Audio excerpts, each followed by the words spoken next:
Welcome to SAT TV News. I'm Alicia George, your presenter. In our top stories, magistrate violated law in sentencing client, says attorney. St. Vincent police sued over woman's death. Ebola toll rises in unprecedented outbreak. And in sports, Liam Sebastian produced career-best figures to spin Windward Islands to a comprehensive victory. Details of these will follow. The wheel of change is here at SAT. New and exciting rewards just for you. SAT customers, simply pay your bill and get the new Loyalty Plus plan for free. That's 26 channels absolutely free for a limited period. Yes, you heard me, free. And if you do pay your bill, you'll have a chance to win big with SAT TV. Up to $15,000 in prizes are up for grabs. 7-inch tablets, BlackBerry smartphones, food vouchers, and much, much more. Get more from SAT TV, the people's choice. SAT terms and conditions apply. Welcome back. During a recently concluded sound engineering workshop, President of the Association of Music Professionals, Mr. McCarthy Marie, encouraged young ladies to get more involved in the field. The workshop, which was the first of its kind, introduced 36 participants to standard development and certified training in engineering. So it's not a field that's exclusively male, and we would definitely encourage the young ladies who are in here who would like to get involved in it to simply start doing it. Statistics show that women count for less than 5% of producers and engineers around the world. He advised them to start by joining small local bands to build their portfolio. The number of bands, small bands, some of whom are at your school here, and you know friends who have friends who have friends who are in bands. If you want to get involved in it, you simply show up at the band house and see what they do on one of those days. You take the console and you start twiddling the knobs and see what the song does, and you will eventually find yourself in a seminar like this, or maybe even at a school where you get a degree. It is hoped that more workshops will be conducted to further the trade. Meanwhile, workshop facilitator Mr. Basil Lay of Basil Lay Entertainment Limited encouraged the participants to be diverse in their decisions and to know who they are and what they need to become to be successful in the business. When you're in this business, there's a law you should follow. This is show business. If you're in it for the business, always remember to give them a show. If you're in it for the show, find someone to handle your business.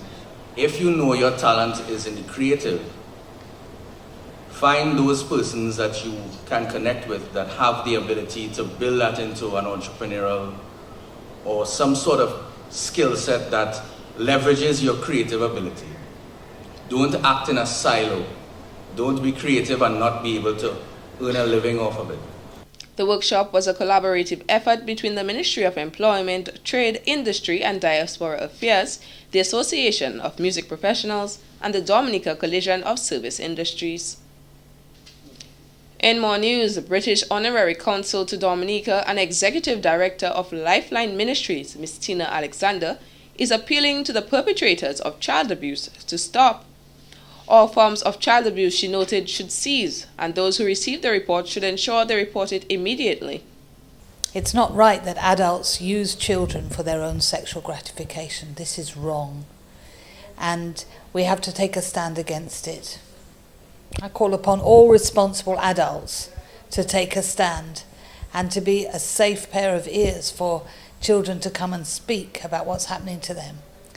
And then we don't just listen, but we need to act. We need to act to help the children to be safe in society. Call upon the churches to be as angry about child abuse, about adults abusing small children, as they are about other issues. She says it is important that people who are in positions of authority, including teachers, welfare officers, police officers, priests, pastors, and scout leaders, and nurses, stand up for what is right and do so faithfully, as children have a right to feel safe.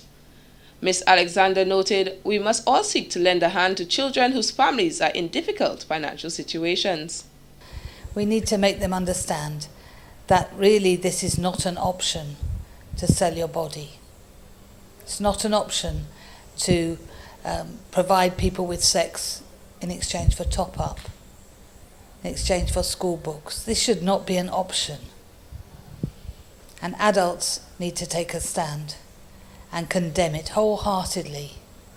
We want our children to be healthy. We want them to grow into healthy adults, having healthy relationships and strong families. Let's do all we can to stand up for the right and to call on everybody in positions of authority to exercise that authority responsibly and protect our children. But is the judicial system to be blamed? Recent reported cases indicate that many times offenders receive minor penalties or cases drag on for years to a point where the interest to pursue it erodes. As a counsellor, I see adults who are full of stories from their childhoods of how they lived with persistent abuse. We're not even talking about one-off rape. Sadly, we're talking very often about people who are using children night after night to satisfy themselves. And those people who know about these matters, they need to bring them out in the open so that they can be addressed. She concluded there is absolutely no excuse for child abuse. In other stories, Parliamentary Representative for the Salisbury constituency, Mr. Hector John, is refuting allegations by Prime Minister Honorable Roosevelt Skerrit that he deliberately did not show up at the Grand Savannah Water Project deal signing on March 26, 2014. I've been advised that the member of Parliament for Salisbury was invited to speak. He's done on the program. Wherever he is, I would like to say good morning to him. But it speaks to people's skewed priorities.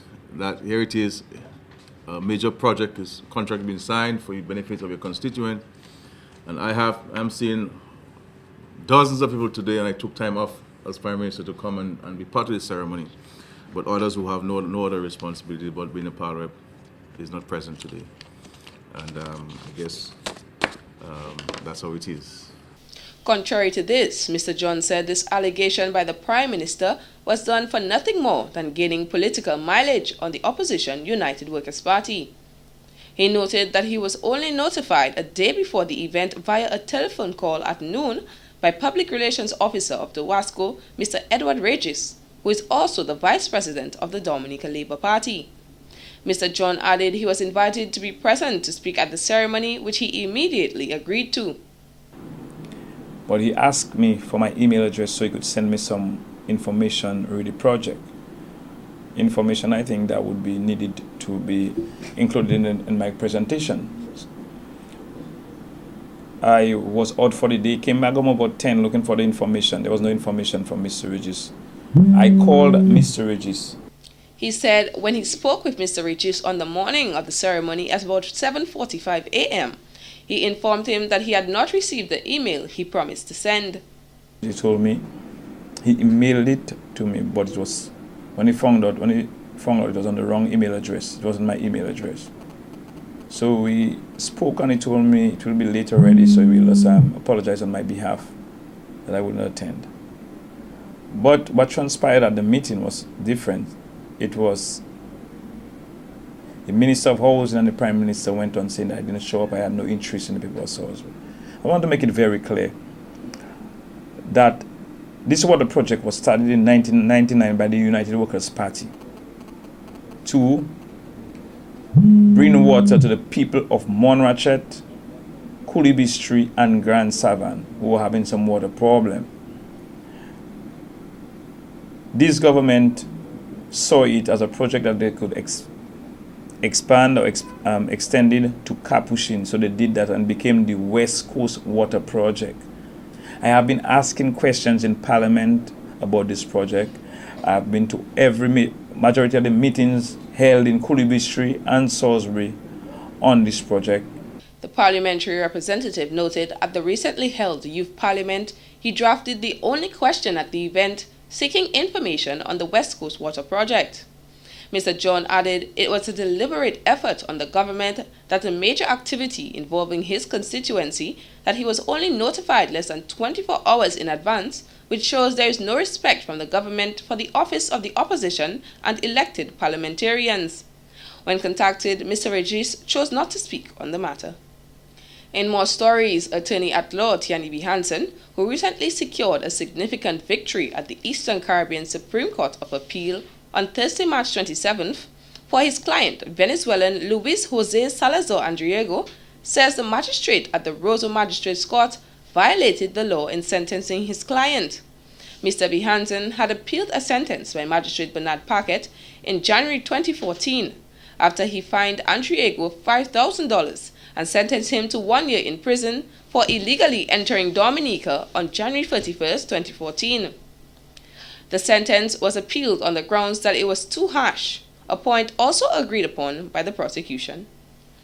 Mr. B. Hansen noted even after pleading guilty, his client still did not receive the customary discount for not wasting the court's time. The magistrate mentioned a number of irrelevant factors that had nothing to do with his conviction, then proceeded to sentence, to hand down an unlawful sentence in many regards. He first sentenced him to a fine of $5,000 and in default 1 year in prison, and also to serve 1 year in prison. Now he's limited by his Magistrates Code of Procedure Rules, section 104 and 105. 104, in that, the $5,000 fine was forthwith. Now, section 104 states that you must really carry out some assessment to determine whether or not that individual in fact can pay. Then the issue of giving a person time to pay, and also failing that, then a separate submission would have to be made on the warrant that explains why such a course would have been taken.